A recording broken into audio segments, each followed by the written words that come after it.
What's going on, Pizza Fam? You are going to love this one. I just wrapped up a conversation with Odie O'Connor from Odie's Pizza in Oceanside, California, San Diego area. Also from Boxcar Pizza in Portland. Odie grew up in Buffalo, New York, moved out west, finished teenage years and early years in Southern California, found his way to Portland working as a tattoo artist and became a vegan and decided he wanted to, just started to make himself some pizza. He couldn't find any really good vegan pizzas where he was living in the Portland area. So he decided to just take it on himself. That became a passion for him. A couple of years later, what we have now is Odie's Pizza Co. Really inspirational story just about believing in yourself, taking a chance, learning all of the things that you need to learn and not being afraid to make mistakes and just putting yourself out there and getting it done. And shout out to Odie for coming through and having a chat with us. And I think you'll really enjoy this one. So Odie O'Connor from Odie's Pizza Co.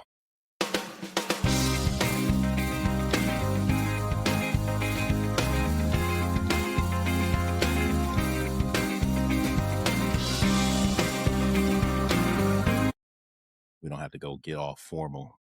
Okay, perfect. Are you guys open every day over there? You open all Yeah, we're 7 days a week? 7 days a week, 11 to 9, Monday through Thursday, and then, or sorry, Sunday through Thursday, and then Friday, Saturday. Saturday we're open till 10. So not So, too late. right, yeah, it's kind of there's not like a huge nightlife scene in Oceanside. It's very much like a beach town, daytime, evening thing, but it's not like people aren't really like raging till late in the night, you know? Okay. Like you have hotels around you too? Yeah, there's some definitely like some hotels a few blocks away, which is it's great for us. So like we definitely can capture those tourists and whatnot. But it's nice closing like a little bit earlier too, because then you kind of have peace of mind, like going to bed at night. Or like I'm not gonna get like a phone call at midnight that's like Yeah. the ovens are broken. I like that. I'm about the same. Well, we're 8 o'clock. I'm only open 6 days, but I close at 8 o'clock Tuesday through Thursday or Sunday through hmm Thursday, and Friday and Saturday we close at 9. What day of the week you close that? Or are you closed Mondays on close on Monday? Monday. Yeah. Our first month open, we were closed on Mondays. It was kind of so we could just adjust. We were learning a lot. We opened right at the beginning of summer, so like we opened and it was just like go, much more than we expected, which was like a great thing, but also made it like difficult to figure out like this is what we're doing right, this is what we're doing wrong. So we were closed Mondays, which it was nice, like being like, okay, I'm not going to get like a phone call today. I'm Yeah. just going to be able to hopefully chill. But you're always working on something. But yeah, I mean, a day off's not a day off. It's just a close day. Just a day with Right. no Exactly. sales. Yeah, exactly. A day with no sales that you're still paying rent. Yes, yes, absolutely. But I could appreciate the mental break. When I took over this shop, they were open 7 days. I just bought it in January. Oh, And wow. it's been, they were open every day, but they weren't doing anything on Monday. And I'm like, hmm what can I realistically work if it was only me working this shop and running it? I'm like, I can do 6 days, close by 8, 9 o'clock every day. And we just started with that. And if we expand, we'll expand. But from there, at least we know we got a little bit of a break into it. Are you running it every single day? No, I'm not. I got a GM, but Nice. dude, it's like 2 miles from my house. So I was there. My wife's like, I went to drop the kids off this morning at school, and she's like, "Are you coming back?" I'm like, "My bad." I'm like at the store mopping the floor. I just went to grab some postcards to take to the post office, but then I end up seeing a spot by the door, and I'm mopping. It's like an hour later. I'm like, yeah, I don't have a call until like 1:30, so I'm just gonna be here a little bit. So Dude, I get that. I like definitely vibe with that where like I'm gonna stop in real quick and then you're there for a few hours because you see something, you're tinkering with something, yeah. what's your role like day to day?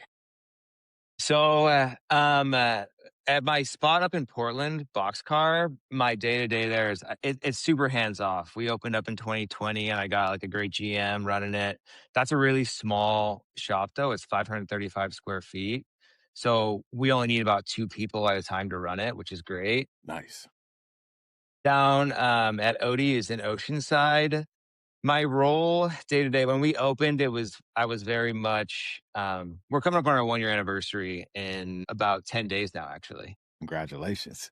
Thank you, man. Thank you. So for the first 4 or 5 months, it was pretty much in the kitchen every day, working on, systems and processes to really streamline processes, things so I could eventually not be in there every day. And my business partners were in there as well. It wasn't just me. It was like a team effort and training staff, training a GM. It's interesting opening up a brand new concept and having a full staff and being like, okay, well, there's no like person who's been there a while that can show other people. It's like we're all learning at the same time what's working, what's not working. Nobody really knows like the menu that well. People knew it, but it wasn't like locked in. Yeah. So yeah, the first couple months we're there every day, training, figuring out systems, processes. But now I'm more of doing like social media marketing, working on doing events. We just bought a van to do offsite events. So got 3 Gosneys, got like the tent, got a cool van with the wrap. So now we're doing private catering events. We're doing like street fairs, stuff like that, trying to get Nice. that arm of the business going. So it's great because it's happened pretty fast. Like within the span of a year, it's like I've been able to step out a little bit and work on different things to grow the business. Like I said, like the offsite events, the social media, the marketing, stuff like that. I think that is really fast. Most folks spend the first year just trying to figure out if that's even possible. Right, dude. Right. Having my business partners, because they have been partners for 12 years and they've been franchising sandwich shops in San Mhm. Diego. So they really are dialed in and they have a great headquarters team, operations team. So I've learned so much from them about just how important it is to have systems at your place, to have, a set way that things are done and stick by that every day. Make sure everyone's doing the same thing every day because that allows you to step away. But working with my business partners, it really showed me how important all of that stuff is to the success of a business. Right. Tell so tell me about how you ended up, you know, starting with the shop in Portland and getting back down to getting. I mean, that's a second shop. Usually, we don't go next state. You're 2 states away for second shop. So how do you go from Portland to Oceanside? Well, so I grew up in San Diego. I'm originally from Buffalo. My family moved when I was 10 from Buffalo to San Diego. And then I moved up to Portland in like 2014. Okay. And that's when I got really into pizza and I was making pizza at home and I started doing pop ups. And then I opened up Boxcar in 2020 in Portland. And then in like 2023 or 2024, I was really like, man, I want to go back to San Diego. I miss like my family's down here. I really miss the beach. I grew up surfing every day. And then my business partners, their name are Clayton Wheeler and Craig Applegate. I've known them for 20 some odd years. Like we grew up together down here. Nice. And I was talking with Clayton on the phone, and he was saying that him and Craig wanted to get into pizza. And I was like, dude, I'm trying to get back to San Diego. We started talking about doing a partnership, and it was like, all right, let's make it happen. So I moved back down here, and then we just kind of got the ball rolling. So you're doing your thing, making pizzas in Portland. Your buddies are doing with their sandwich franchise, growing and doing this thing down in Oceanside, and you guys decide, hey, look, let's just do it. Yeah. Yeah. We're like, I mean, we knew we worked really well together because I've known them since, we were 10 years old, 38 now. So it's like a long time. Yeah. So I know, like, we all knew we worked together. We all like genuinely care about each other, which is good. There's at the end of the day, even if we have like a difference of opinion on things, it's not like we're fighting. It's just like we're trying to make the best possible outcome for the business. And we all Yeah. understand that.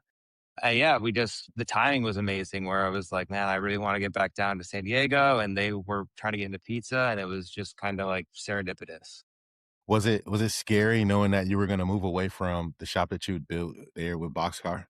Dude, it was terrifying. Leaving, because I was at Boxcar like it definitely 6 days a week, sometimes seven, just because I was always just like, even if I didn't need to be there, I was just like, oh, I want to go just like check on things. Yeah. But I have a great, great general manager up there who's worked there for years. I have a great team of people there. It's really nice because it's so small. It can run with only a few people, like I had said. So Right. we don't, not having a big staff and a ton of different personalities means like things just kind of move a little bit smoother, less things that can go wrong. It's very like streamlined and kind of assembly line where we do Detroit style pizza there. So we bake on conveyor oven and we par bake all of our doughs.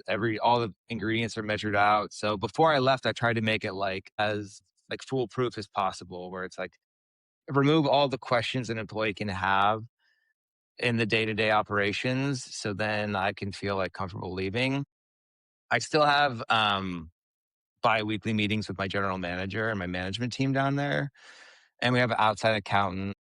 To answer your question, like leaving was terrifying, Yeah, but I these bet. past couple of years has showed me like it's definitely possible. You just have to like make sure you have a great team, great manager, an accountant to make sure the numbers are making sense. But Yeah. yeah, so far it's worked out well. So that one, that concept, both sourdough though, right? But different styles of Mhm. pizza with from sourdough, right? Right. Yeah. So Boxcar is Detroit style pizza, and we focus on vegan and gluten free stuff up there. Okay. The gluten free is not sourdough, but we do sourdough, gluten free, Detroit style pizza. Odie's is more of like a traditional slice shop. We do 16-inch round pies, 10-inch gluten free pies, and then we do grandma style pies there too. Okay. But yeah, we still have vegan and gluten free options at Odie's, but our focus is just trying to be like a traditional shop that does sourdough. San Diego sourdough hasn't really like caught on a ton here yet, whereas Portland it's like really big, and so when I was up there and thinking about moving back to San Diego, and I kind of realized like sourdough isn't really offered down there.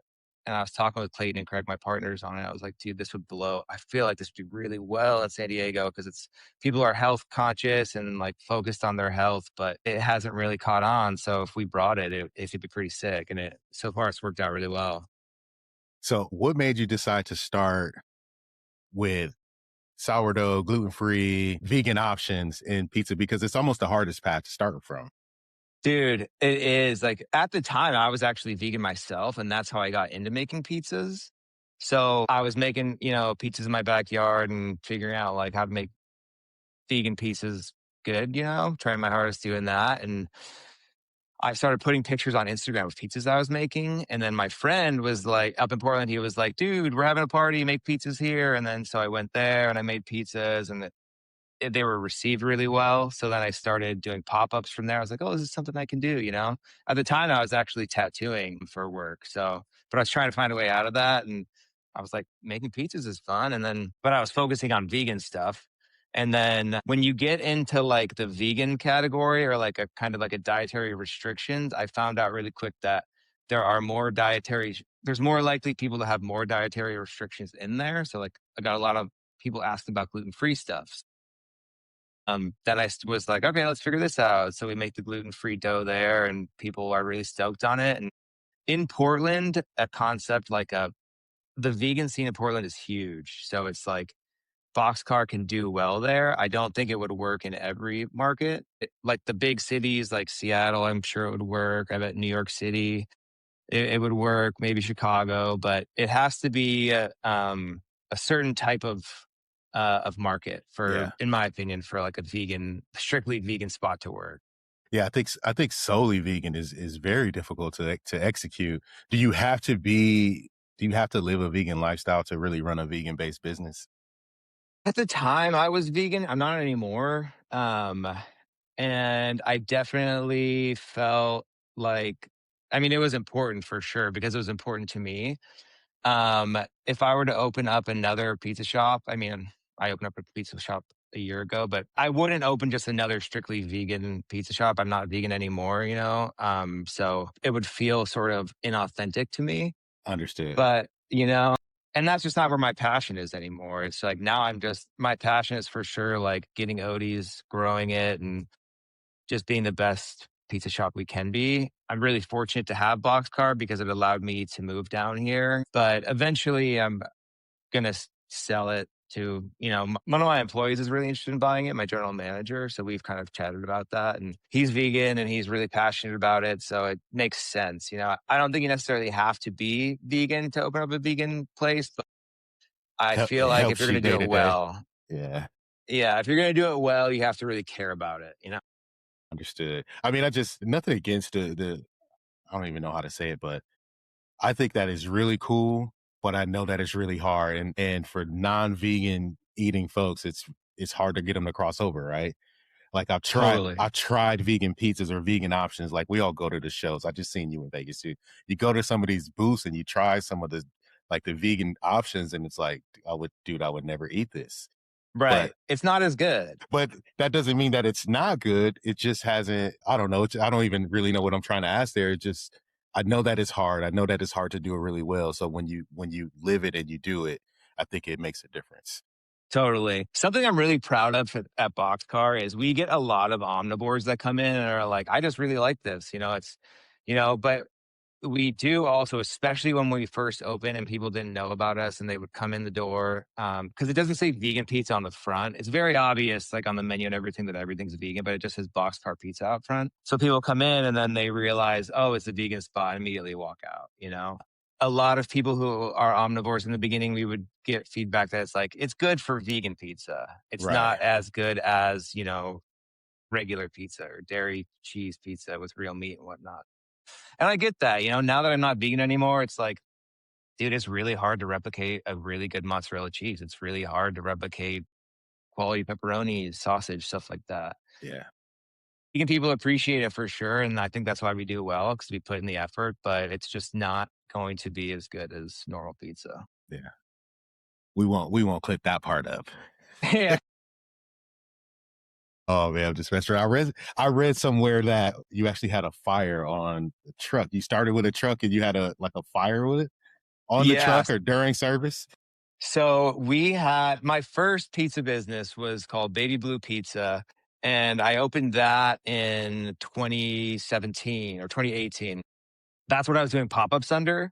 And I started doing pop-ups, eventually got enough money to open up a food truck. The food truck scene in Portland's huge. And so we were at a food park. Like it didn't move around. We were at like an actual food truck park. And we had a full size wood fired oven in the truck. And we had this vent up right above the where the oven was. And the guy who built the truck didn't put conduit around this wire that was right in the vent. And so this heat was going up from the oven, 700-degree heat escaping, and it melts this wire. And all of a sudden, it's the middle of service Saturday. It's me and my first employee, Gus, working this busy Saturday afternoon shift. And all of a sudden, the lights go off in the truck, and I hear the refrigerator's power down. I'm like, what the heck? I open up the panel. I'm flipping the breakers back and forth. And I'm like, what is going on? And I go and I look up the vent, and there's just flames billowing out because that wire melted and caught on fire. And I was Dang. like, oh my, I was like, get out of the truck, get out of the truck, get out of the truck. And I had a fire extinguisher there. And I'm like spraying it up there. And then it went out pretty quick, luckily. But I was like, oh my gosh. I was so afraid. I walked out of the truck and this guy was out there. He's like, is everything okay? There's like black smoke just shooting up. And I was like, we just caught on fire, yada, yada, yada. But I learned a lot that day where it's like, it's important to one, it's really important to have a fire extinguisher. You'd have to have Yeah, that. But like the guy who built my truck, not putting conduit around that wire where it's like this heat is gonna be escaping here. I mean, I don't know who I would have had check his work because he was a professional, but he came and fixed it. But it was still like, dude, you could have burnt this whole thing down. yeah, It was like a that could month have after been we opened. really bad. Yeah. Yeah. But, yeah, I mean, it's one of those things where now it's just a funny story, and it's just like these things that you run into when you open your own business where you're like, you never think you're going to have to cross that bridge or run into this problem. And it's just like any problem that can come your way will eventually come your way. It'll find its way to you. It sounds like the fire was the last thing you were expecting. You're flipping breakers. Yeah, dude. I was like, Meanwhile, the truck's about to melt. yeah, yeah. The roof is on fire. And I'm like, why did the electricity go out? But yeah, it's funny now, and it's just like, wow, what a crazy! It's just such a crazy journey, just the whole time. Man, what were the early days like? Do you have in your camera roll like those early pies you were trying out when you were starting to get Dude. into it? I do, and a lot of times, if you have an iPhone, it'll be like, remember this? Yeah, And it'll always show me these ones. Um, they're terrible. They're so bad, and I look back at them, and it's funny because like, I didn't know how to make a circular pizza. I didn't know how to properly bake a pizza. I didn't really know that much about different dough hydrations and how to, like, really achieve the what I was going for, you know? I didn't really even know what I was going for. I was just kind of learning day by day, but those early pizzas are really funny because it's like I remember being so proud of them and being like, "This is the best pizza." I'm like, "This is incredible. I can't believe I did it," you know? And now looking back, you're like, "Wow, that was embarrassingly bad," you know? What made you decide pizza? Because this is pre like pandemic pizza rush where everyone was doing it. This was Mhm. when there was no peer pressure to start making pizza at home in 2014. No one was on the internet influencing you to do that. Why did you do that? Yeah. So I growing up, I mean, like most kids and definitely kids in Buffalo, like pizza was always my favorite. You know, Pizza Friday, my family would always get pizza on Friday, best night of the week. And then when I went vegan, I was like kind of, it's not to throw shade at any shop in Portland, but there was no one really making good vegan pizza, you know? And so that's when I was like, I'm going to start making it at home. And then I just got so into it. I just fell in love with the process of, you know, making dough and just learning about all the different things that go into it and how you can achieve different end results of pizza. And there's so many different kinds of pizza. So originally I got into it because I had gone vegan and I wanted to make good vegan pizza, you know, and then I just like fell in love with it. I got a job at this place called Gracie's. Gracie's a pizza up in Portland, and that's where I learned about sourdough. And then I ran with it, and it just kept snowballing. Nice. What were some of the early influences as far as helping you learn how to craft your skill? Dude, one of the biggest influences, and he's still one of my best buds to this day is, Scotty Rivera. He owns Scotty's Pizza up in Okay. Portland. All right. When I was getting into pizza, I just emailed him. I'd never met him. I emailed him and another good friend of mine, Will, who had a place called Handsome's Pizzas. Now it's called Harmony's Pizza. It's also up in Portland. But I emailed them both and was just like, "Hey, I'm really interested in pizza. Can I, like, buy you guys lunch and just kinda pick your brains?" And they were both like, "Yeah, let's do it." So cool, just so supportive.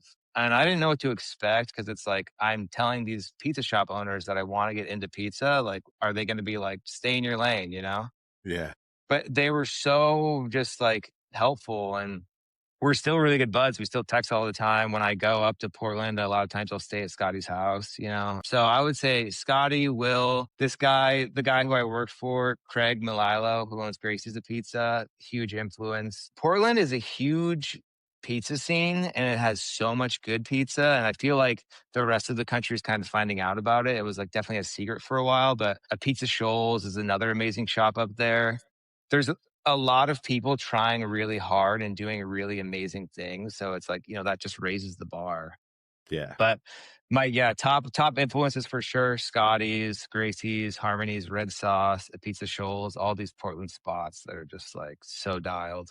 That's pretty dope. I'm here. I've never been to Portland, but I see and hear a lot about the pizza scene. Actually, one of the guys that I talk to a lot in Reno, he goes back and forth. He's got some buddies in Portland. He's like, man, there's so many shops that I can only get through like 4 or 5 every visit, but there's like so many shops in Portland.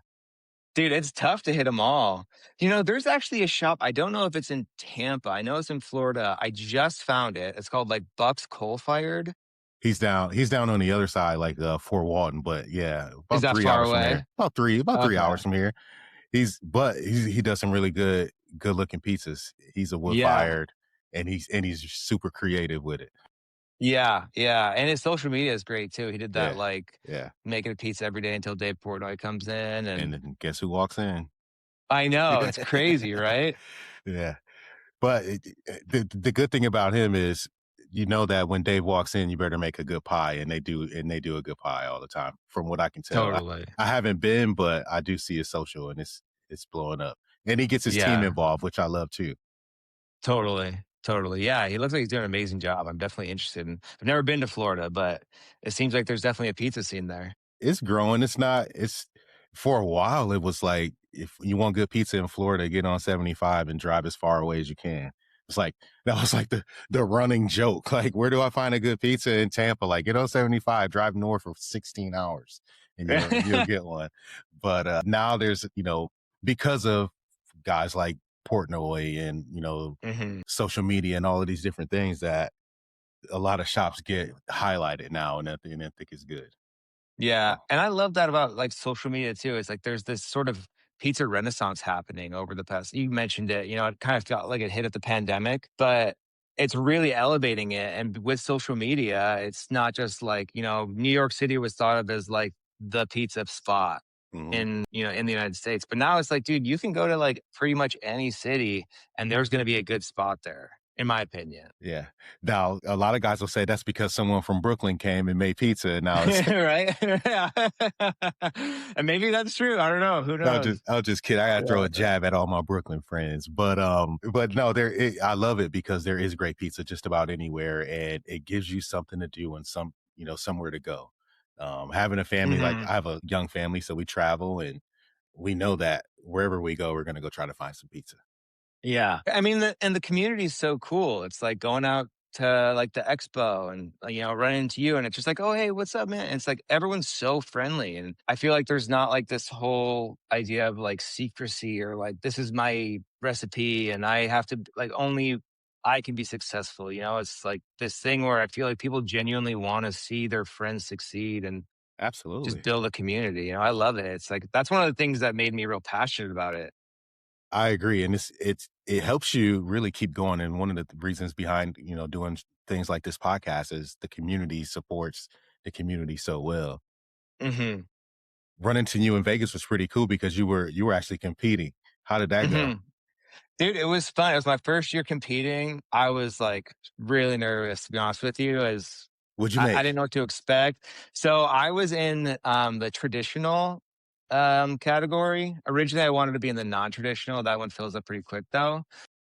So, traditional, just, like, to give you a quick rundown of it, there's like these rules where it's like you have to have red sauce, you can do a cheese blend, and you can only have two of these set ingredients.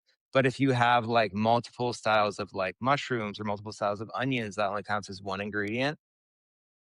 I veered to doing a vegetarian pizza because I was like, maybe this will help me stand out because I feel like most people are going to do like pepperoni, sausage, stuff like that. So what I did was my sourdough 48-hour ferment crust. We do a 68% hydration on that. Red sauce, cheese blend with low moisture mozz, smoked provolone, and sharp cheddar. And then I did what was it? It was like pickled shiitake mushrooms, roasted baby bella mushrooms, and then I did white onions, and then like candied red onions. So it was kind of a lot going on. Looking back, I think I would have toned it back a little bit. I would have done like probably a meat and a veggie on there. I was like, oh, if I do like multiple onions, multiple mushrooms, it'll be like crazy. But overall, I had a really good time. It was 20 out of 120 or something like that. That's Not awesome. like, it's not like terrible, but it's not like, my goal was like, I want to finish on the first half. I want to finish in the first 60 if there's Okay. 120. So I Top half. accomplished it, top half. But it is a little anticlimactic, especially turning in the pizza. I'm like, oh, I was all proud of it. I was like, I'm gonna be top five. And then like you see the list and you're like, well, and you're like all the way down. You're like, all right. Did the judges give you like real feedback that you could use, or was it just a Yeah. score? So it's just a score, and then it was like a month after, you had to email them and be like, "Hey, can you give me like my rundown sheets?" And I almost feel bad for the judges because it's like, dude, imagine eating 120 at least bites of pizza in a day. It's like it could be tough. Like in the beginning, you could be really into it, but like halfway through, I imagine like you get that whatever flavor fatigue. But yeah, I mean, things that just like did work, didn't work. I think it was like a little too acidic with like the pickled stuff. I had like a pretty acidic red sauce on it. Um, so I would have, and then also a problem I ran into is I wanted to bake in the Pizza Masters, but it's like you can't really change the temperatures too much. They have them set, but it's like the oven that I was baking in was 780 degrees. So that's way hotter than I typically bake. So what I did was I started in that one, I took it out, and then I moved it down to one that was 600 for a little while. So I didn't get it as crispy as I would have liked, but you kind of just have, I mean, everyone's facing those challenges, it's not just me, because it's like, it's my turn to go, the oven's 780 degrees. I can't be like, "Okay, turn it to 650, and now we're gonna wait 45 minutes for it to cool down." Just got to roll with it. You just gotta roll with it, but it's fun too because everyone is, facing the same challenges. Pretty much everyone who was competing who I ran into was super nice. Next year, I honestly wanna be in every category just because it was really fun, it was exciting, and it gave me something to do. It's a different type of experience for Expo, and I've never competed. I'm so scared. Like, and I make pizza every day, but I'm so scared to Mhm. go, I don't know, measure myself. But Dude, it's I so was too. cool. It's so cool to see how much everyone works together. I was helping my buddy Troy with some, or my buddy Neil with some video. So it was a lot of fun just to be back there. Dude, it's great, man. I would really encourage you right when the Pizza Expo things pop up, just sign up to compete. You don't even have to know what you're doing, and or like know what pizza you're gonna do. Cause it really pushes you and like it made me feel like I was really a part of Expo this year. Whereas before it's like you go and you walk through the floor and whatnot, and it's like, it's kind of a big advertisement at the end of the Yeah. day. Yeah. Yeah. Yeah. But you go and you compete and you're like, man, I feel like I don't know, I was really a part of it, You came here and for a reason. Yeah. it came here for a reason, right? And even if I finished dead last, it was like, well, there's progress to be made. And there's a lot of different categories. I think folks, anyone who doesn't go or hasn't been to Expo, you, it's almost overwhelming by the amount of competitors and, Mhm. categories that there are. And then, man, I had so many slices just as a spectator. Yeah. It was pretty Yeah, wild. dude. Like just Yeah. standing at the end of the Actually, table catching slices. yeah, I loved it, dude. My girlfriend and I would keep like stopping by and being like, what slice do they have now? But one of the guys who won, his shop is in San Diego. His name's Frank, it's Square Pizza Co. Hmm. Mm. I don't know if he won best pan or just overall cheese slice, but we saw he won, and then we went out to his shop here and he was there. And then it's kind of like that community aspect too, where I was like, "Oh, you're Frank," and he actually knew me too because he had seen me on social media. So he's like, "Oh, are you Odie?" And so we got to talking, and it was like that community thing where it was like, "Oh, we just went into his shop. He was so cool. We started chatting, but he won one of the competitions this year, and his pizza was so good." Um, yeah, it was great. It was cool talking to him about him winning too. Just a rad guy. But yeah, Square Pizza Company in San Diego. To check them out. I'm really hoping to spend some time going south once we head out. We'll be in Anaheim for the show in August, but Nice. you're not too far from that part of California, so Yeah, we're I'm hoping to make it down. Oceanside's like the tippy top of San Diego. San Diego's huge, so it's like Anaheim, it's probably like an hour-ish, hour 20, That's so not bad at all. yeah, you could make it for sure, and That's not I could bad. give you a list of spots for sure to hit up, San Diego. Most of the spots are in, like, the city proper, but yeah, San Diego is definitely the pizza scene's growing, and there's good stuff here for sure. Your social media is pretty dope too. Thank you, Just man. seeing that, and even I saw you did like pizza on the surfboard, and you're out on the street, and you're talking to people on the beach. I saw you post up some gift cards. I'm like, damn, I'm just a little bit too far to go grab that before somebody else gets it. But how do you what's the inspiration behind just your whole approach to social? I am just really big on like my name is the pizza shop, and I was really big on like I want to just put myself out there, give it 110%. Before I used to be really like the guy is like, "Oh, I hate to see myself on camera. I hate hearing my voice back." But the more and more you watch videos of yourself and hear your voice recorded, you just kind of get used to it. And I'm just trying to my approach mostly is when I log on Instagram, it seems like it's just one big advertisement. Everyone's trying to sell you something. And I was like, how can I break that up a little bit to where it's like someone sees it and doesn't necessarily feel like it's an ad? And that's why I really like the hiding gift cards, the whatever you call that, scavenger hunt, Yeah. we really like doing giveaways, trying to do funny videos, interviewing people on the street, just stuff to where it's like it feels like it's not just another remake of a trendy video or just like another like come in and buy this, I like just it. I love the trivia because I remember the first time I seen it, it felt like it started so serious.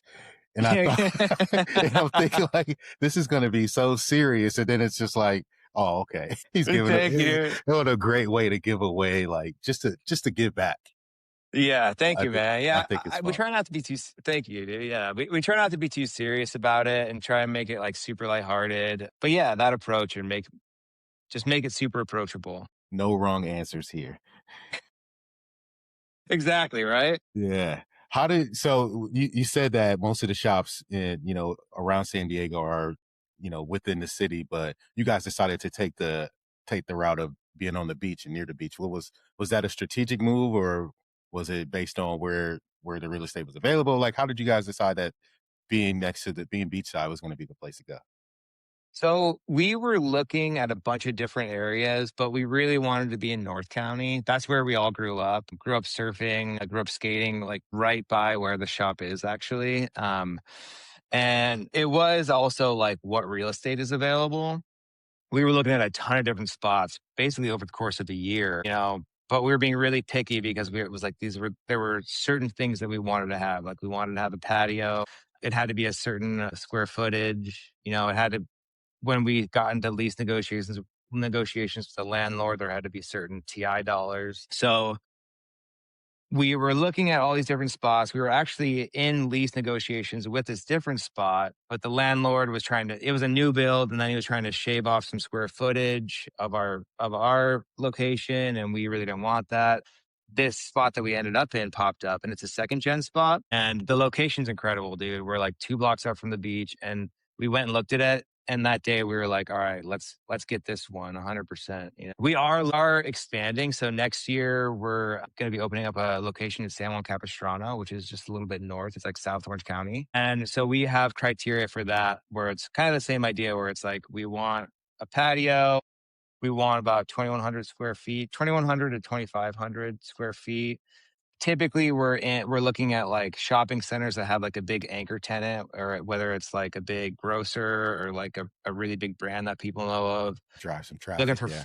yeah, foot traffic is huge, and places that there's not a ton of competition. There's pizza everywhere for sure, but like we don't want to be in like this oversaturated area. It's like we'll go somewhere that has like your Domino's, your Pizza Huts, or stuff like that. But we're looking at underserved pizza areas for sure. Yeah. So building a brand literally with your name on it Mhm. in a town where you grew up. What does that do for the ego? You're the Dude, man. dude, honestly, that's funny because it's like I am one of the biggest imposter syndrome guys ever, where it's just like every morning I'm like, well, today's the day everyone's gonna find out I'm a fraud. So it's like, it's cool. Honestly, I had to get used to the whole like my name being on the building too, because it's like people come in, like customers come in, and we're chatting, and every time I'm like, oh, I'm Odie, I introduce myself. It's always like, you're the guy, and I had to like lean into being like, I'm the guy. I'm Yeah. the guy. It's me. But yeah, it's funny. I'm working on the imposter syndrome thing, but you would think that my head would just like explode. I would get big with ego, but luckily that hasn't happened yet. But who knows what'll happen in a couple years. No, man, go open 100 shops, man. Go be the man. I'll say this, dude, you're way taller in person when I like from looking at you on video, and then I meet you and I'm like, oh. Oh, thank you, man. I appreciate that. But no ego whatsoever. It's really cool to meet you in Vegas. It is great meeting you in Vegas. And that's one of the best parts about the expo, I think, is meeting the people that you're just like online friends with. You Yeah. run into them on the show floor and you're like, oh no way. So I love that. It was one of my favorite. It's the reason, one of the biggest reasons I go back every year because I ain't buying any equipment. I don't care about. I know the products I want. I know how to find them.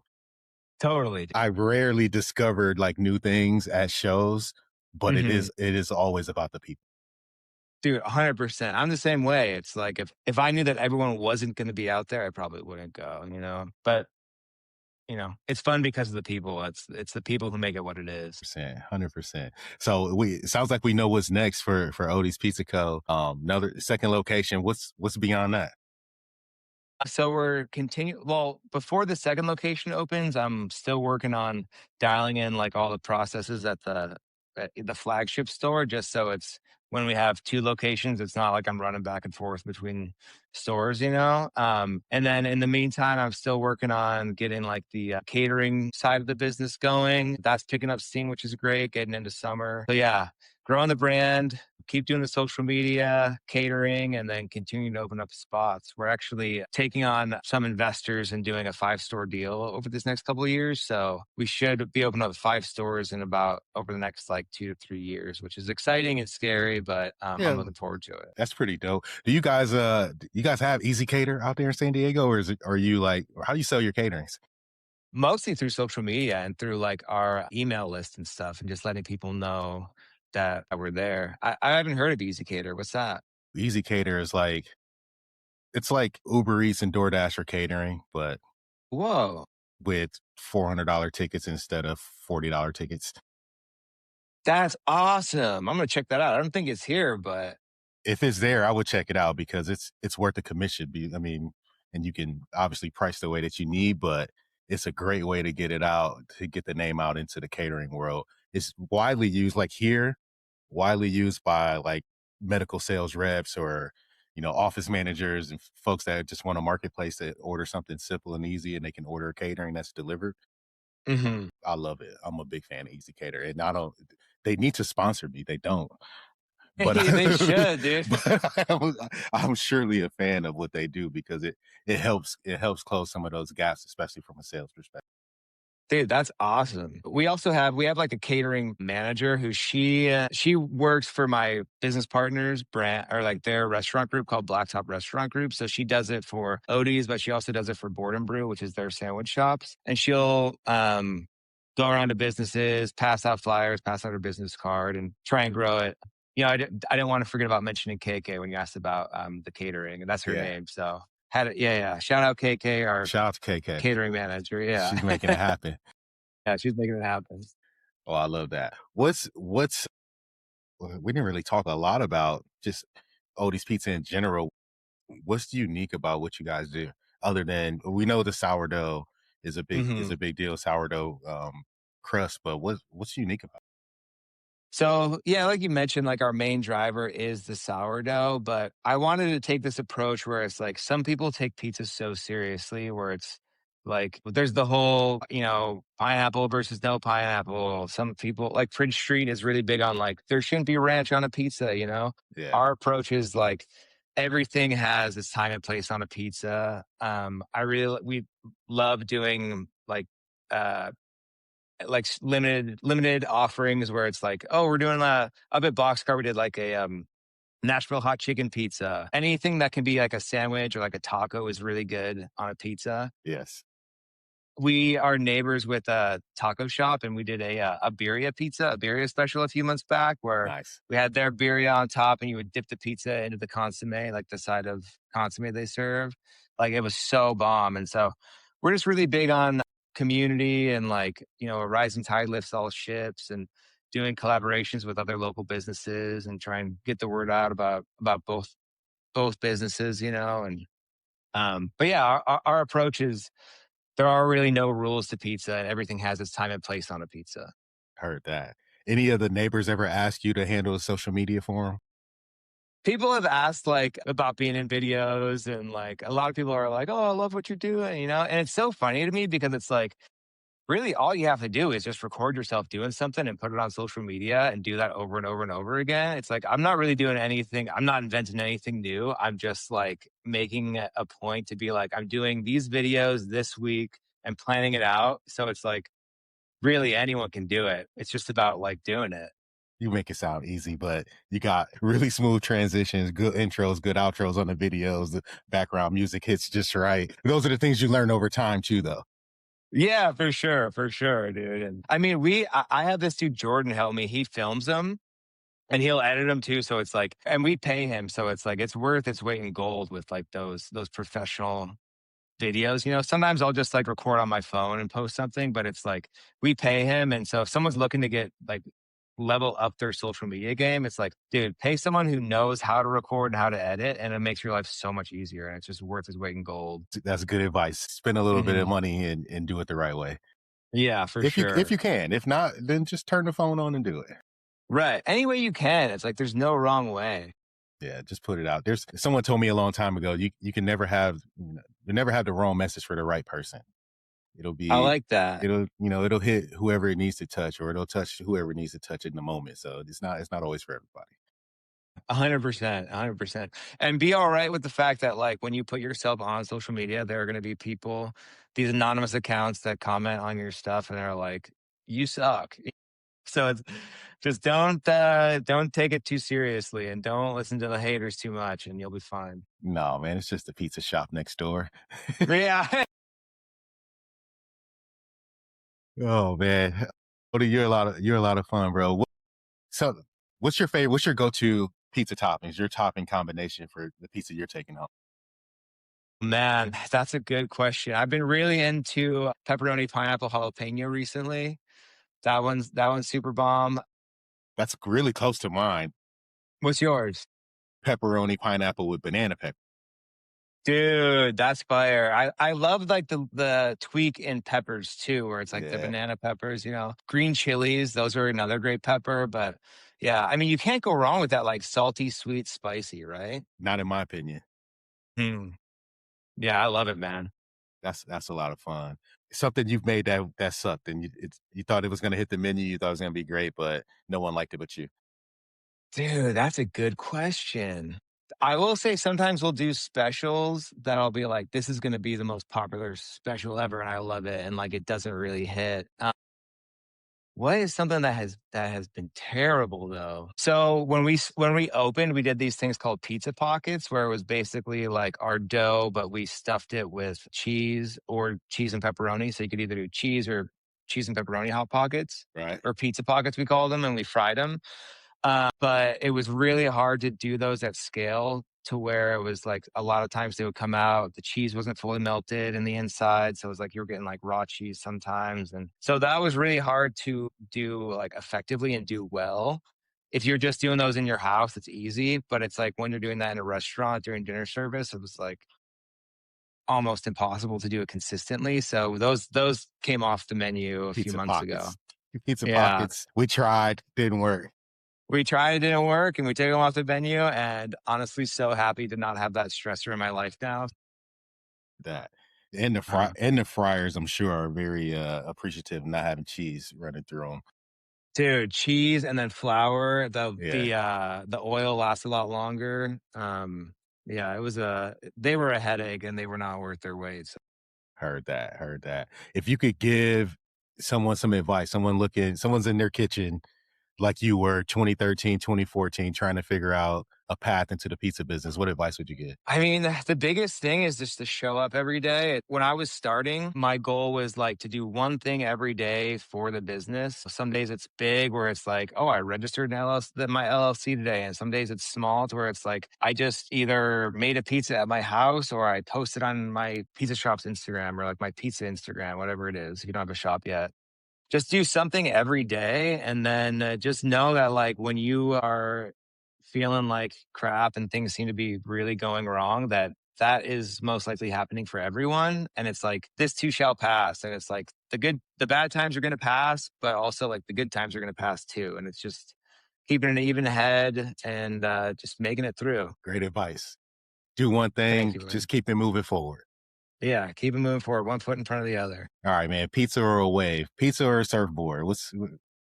What's a better day for you? Man, I don't get to surf as much anymore, so I would have to say surfing. But dude, there's something about the ocean. Like this sounds super woo woo, but like there are healing powers in the ocean, man. If you can go jump in any body of water and be completely submerged in it, you will come out feeling better.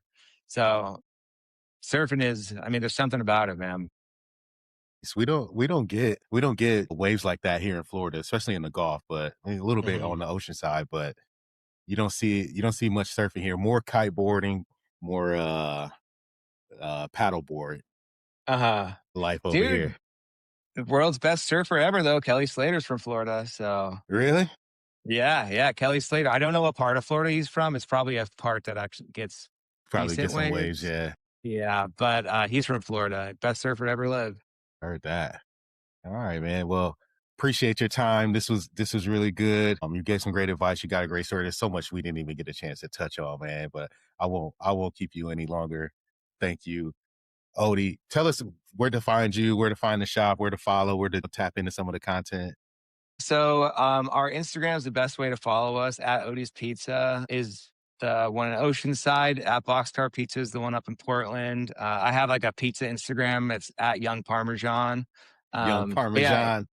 Young Parmesan. Those are the spots, man. And I appreciate you having me on, dude. This was great chatting with you, dude. You're an awesome guy, No, man, I really appreciate you. Sorry, I was a couple minutes late, but it was well. dude. All good, man.